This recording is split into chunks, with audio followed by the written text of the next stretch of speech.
नमस्ते। आज के व्याख्यान में हम बात करेंगे साहित्य प्रयोजन, काव्य प्रयोजन की।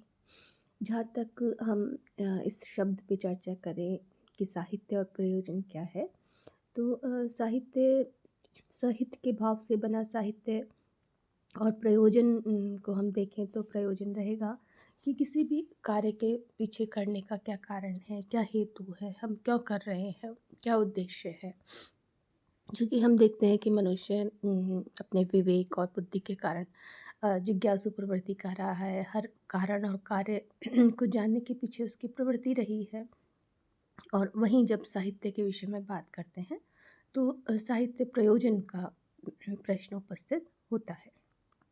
इसी विषय पर हम आज बात करेंगे और इस विषय को बेहतर रूप से जानने के लिए हम 3 स्तरों पर इसकी चर्चा करेंगे।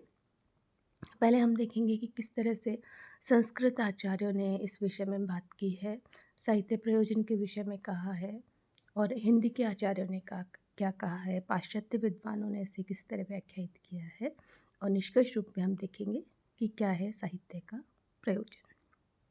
तो हम सबसे पहले आते हैं कि आचार्य राजशेखर का ने काव्य को 15वीं विधा के रूप में माना है और बताया कि काव्य 14 विधाओं का आधार है। और जैसे साहित्य शब्द है वो अंग्रेजी की लिटरेचर के विकल्प के रूप में प्रचलित हुआ। साहित्य शब्द का प्रचलन है वो साहित्य के अर्थ में 7वीं 8वीं सदी से हुआ है। उसके पहले है ये काव्य के रूप में प्रचलन में था। राजशेखर, भामह, कुंतक, रुद्र आदि विद्वानों ने साहित्य के लिए काव्य शब्द का प्रयोग किया है। काव्य और वाङ्मय के लिए आज सिर्फ साहित्य शब्द ही स्वीकार्य है। अब हम देखें कि काव्य की उपयोगिता क्या है। इस दृष्टि पे विचार करें तो हम देखते हैं कि सामाजिक और व्यक्ति और समाज के लिए काव्य की क्या उपयोगिता है और कविता की निजी उपयोगिता क्या है। इसी संदर्भ पे विचार करते हुए आचार्य भरत मुनि ने मुख्य रूप से अपने काव्य शास्त्र के जो प्रथम आचार्य माने जाते हैं, उन्होंने अपने नाट्य शास्त्र में इस विषय में कहा है कि मधु ललित पदाद्य गूढ़ शब्दार्थहीनम जनपद सुखबोध्यम युक्ति मनृत्ययोज्यम बहुर सकृत मार्ग सानिधि संधान युक्तम सभवती शुभ काव्यम नाटक प्रेक्षणम, अर्थात जिसकी रचना कोमल एवं ललित पदों में की गई हो, जिसमें गूढ़ शब्द अर्थ का अभाव हो, जो जनसाधारण के लिए सुखबोधक हो, जिसमें युक्ति युक्त ढंग से नृत्य आदि की योजना की गई हो, जिसमें भिन्न भिन्न प्रकार के रस स्वीकार किए गए हों और जिसमें कथानक संधियों का निर्वाह किया गया हो, नाटक के प्रेक्षक के लिए वही शुभ काव्य होता है।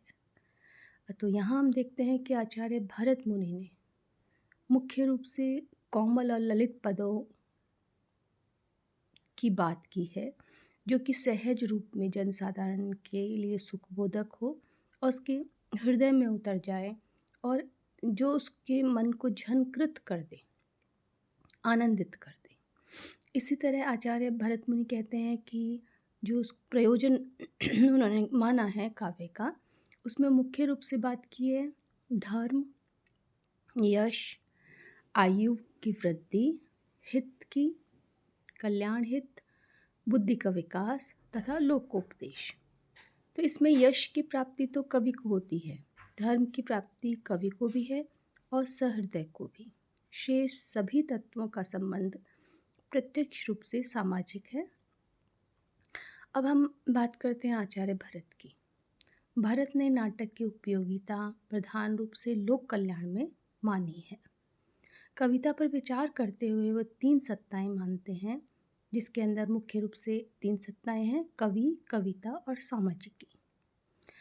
आचार्य भामा भरत मुनि के उपरांत काव्य शास्त्र के क्षेत्र में अपना महत्वपूर्ण स्थान रखते हैं उनका कहना है शब्दार्थो सहितो काव्यम, अर्थात शब्द और अर्थ का सहित भाव काव्य या साहित्य है। आचार्य भामा ने 6 प्रयोजन माने हैं: धर्म, अर्थ, काम, मोक्ष, कीर्ति और प्रीति। यानी जो साहित्य का उद्देश्य है, प्रयोजन है लिखने का, उसमें धर्म, कीर्ति, अर्थ, काम, मोक्ष। यहाँ कीर्ति और अर्थ का संबंध कवि से है। कवि से कैसे संबंध है कि इसकी आशा, इसकी अपेक्षा, कीर्ति की अपेक्षा और अर्थ की, धन की अपेक्षा वो कवि को रहती है। और श्रेष्ठ काव्य से कवि को यश मिलता है, धन की प्राप्ति होती है, और शेष जो तत्व हैं उनका संबंध सामाजिक से है। और यहाँ प्रीति को आनंद से जोड़ा गया है।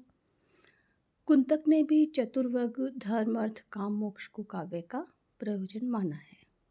मगर साथ ही यह भी कहा गया है कि काव्य अपने विशिष्ट अमृत रस से अंतश चमत्कार को भी सिद्ध करता है। यानी एक विशिष्ट अमृत रस प्रदान करता है जिससे कि आप अपने भीतर आनंदित एक अलौकिक आनंद प्राप्त करते हैं। आचार्य मम्मट ने अपने काव्य प्रकाश ग्रंथ में कविता का लक्षण प्रयोजन के मानते हुए कहा है कि तद दोषो शब्दार्थो सगुणा नवलंकृति पुनः क्वापि। यानी दोष विरहित, गुणयुक्त और कहीं कहीं अनलंकृत शब्दार्थ ही काव्य है। यद्यपि हम देखें कि मम्मट की इस परिभाषा में 2 विशेषताएं निषेधात्मक रूप में है और उसमें एक अनिश्चित है। तो इस परिभाषा में जो अदोषो शब्द के विषय में कहा है कि निर्दोष रचना करना अपने आप में एक बहुत ही असंभव कार्य है।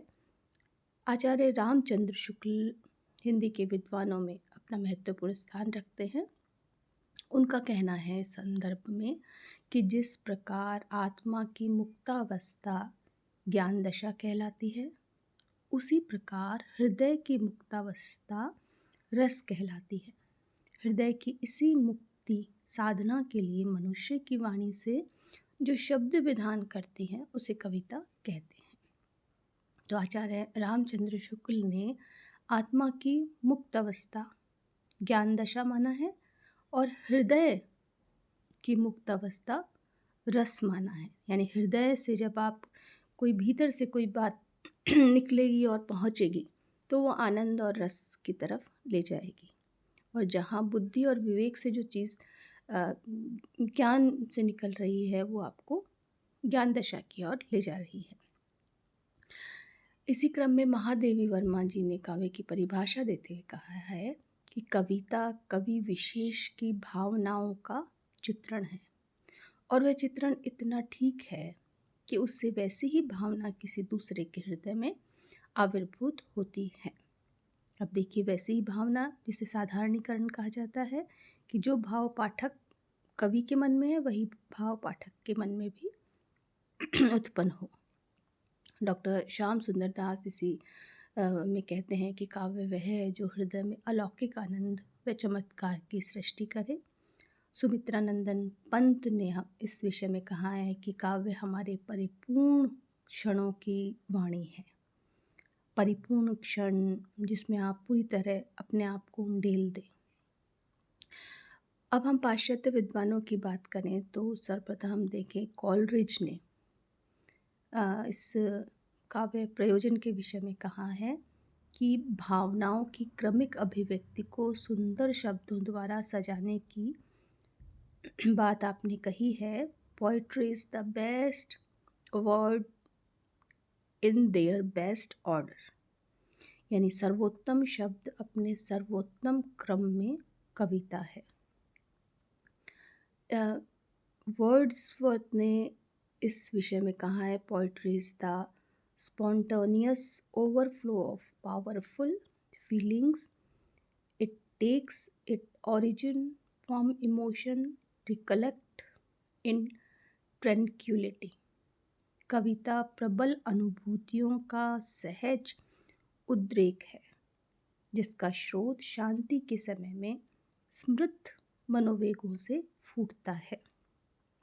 तो वर्ड्सवर्थ ने प्रबल अनुभूतियों का सहज उद्रेक माना है, यानी जो आपके भीतर अनुभूतियाँ इकट्ठी हो गई हैं और जो प्रबल रूप में बाहर आना चाहती हैं, काव्य के माध्यम से वो अनुभूतियाँ बाहर निकलती हैं और इस तरह से निकलती हैं कि जब आप उस पे विचार कर रहे हैं या उसके बारे में सोच रहे हैं, उस अनुभूतियों के बारे में, तो वो मनोवेगों के रूप में बाहर निकलता है और शब्दों के रूप में ढल के सामने प्रकट होता है।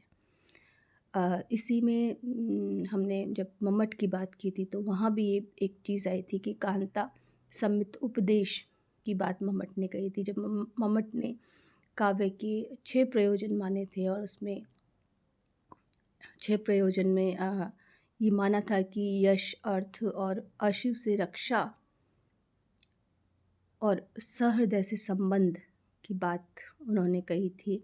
उसी में सांसारिक भावनाओं से मुक्ति और जो आनंद, लोकोत्तर आनंद की बात कही थी, उसमें कांता सम्मित उपदेश की प्राप्ति भी मानी थी। जैसे कि किसी अपनी पत्नी का दिया हुआ उपदेश कांता सम्मित उपदेश है, अपनी पत्नी का दिया हुआ ऐसा संदेश होता है जिसमें व्यक्ति बिना किसी भय और उपयोगिता के उसे स्वीकार करता है, प्रेम पूर्वक सहज रूप में उस उपदेश को स्वीकार करता है। तो काव्य के संदर्भ में हमने देखा कि किस तरह संस्कृत और पाश्चात्य विद्वानों ने और भारतीय विद्वानों ने अपनी बात कही।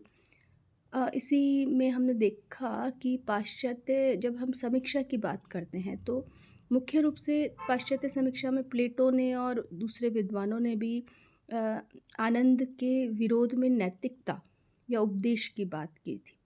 साहित्य के प्रयोजन में उनका मानना था, जैसे प्लेटो का मानना भी रहा, कि उनका कहना था कि आनंद हम 3 प्रकार से मान सकते हैं। उन्होंने नैतिकता पर उपदेश पर बल दिया कि आनंद एक होता है इंद्रिय आनंद जो वासनाजन्य होता है, एक होता है बौद्धिक आनंद जो दर्शनादि के विवेचन से उपलब्ध होता है, और तीसरा आनंद है आत्मिक आनंद जो कि उदात्त आनंद है, उच्च कोटि का आनंद है, सत्य की प्राप्ति से यह मिलता है।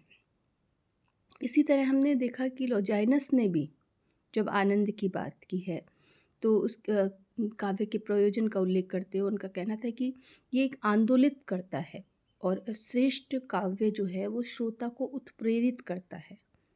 तो ये आनंद की बात, जिसे भारतीय साहित्य में हम रस की परिकल्पना के रूप में देखते हैं, और जब हम रस की बात करते हैं, पाश्चात्य विद्वान इसमें आनंद की बात कर रहे हैं, और इसी में हम जब रस के रूप में से देखते हैं तो इसमें भी हम देखते हैं कि रस है वो अलौकिक आनंद के रूप में हम देखते हैं।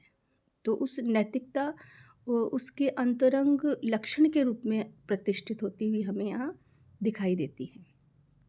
आचार्य विश्वनाथ ने रस के स्वरूप की व्याख्या करते हुए इसे सत्वोद्रक माना है और इसका पहला लक्षण माना है इस रस को कि किस तरह से काव्य से प्राप्त होने वाला जो आनंद रस को उन्होंने सात्विक और नैतिक ही माना है।